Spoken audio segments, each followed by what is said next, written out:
Chairman সাবেক chairman advocate Mujibur রহমানকে এবং জাতীয়তাবাদী মুক্তিযুদ্ধ দলের ভাইস প্রেসিডেন্ট অ্যাডভোকেট মুজিবুর রহমানকে অনুরোধ করছি।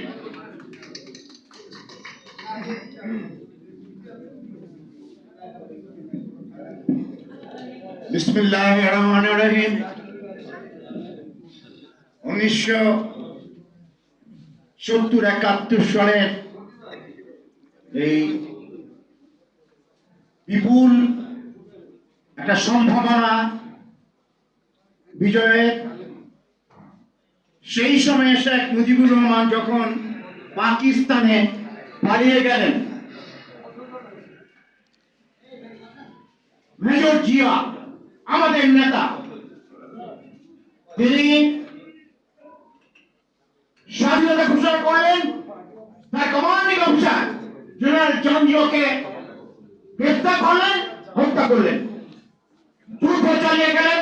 তার ঘোষণা সব পাকিস্তানের তৎকালীন আমরা যারা ছিলাম, আমরা তার এই ঘোষণা উত্তীর্ণ হয়ে মুক্তিযোদ্ধারা আমাদের ইস্ট বেঙ্গল রেজিমেন্টের অফিসার, জওয়ান, ইপিআর, পুলিশ, লেবার ফোর্স, যারা বাঙালি অফিসার পাকিস্তানের, তারা যুদ্ধে ঝাঁপিয়ে পড়লেন।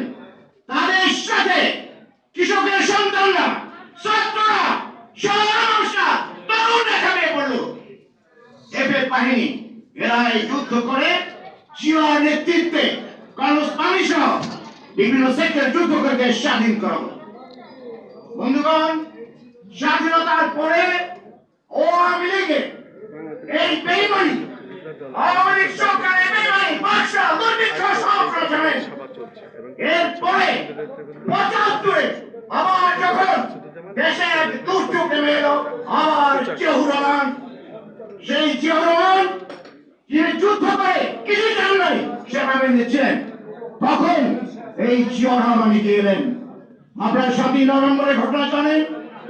বন্দি জিয়াকে সিপাহীরা বের করে নিয়ে এলো, সিপাহী জনতার ওকে জিয়াউর রহমান এগিয়ে আসলেন।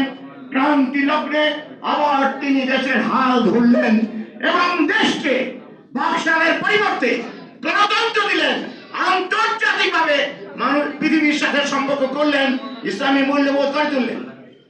এরপরে আপনারা জানেন অনেক ষড়যন্ত্রের মধ্যে এই সরল সাহসী একজন নেতা রাষ্ট্রনায়ক জিয়াকে চট্টগ্রামের ষড়যন্ত্রের মধ্যে খুন করা হলো।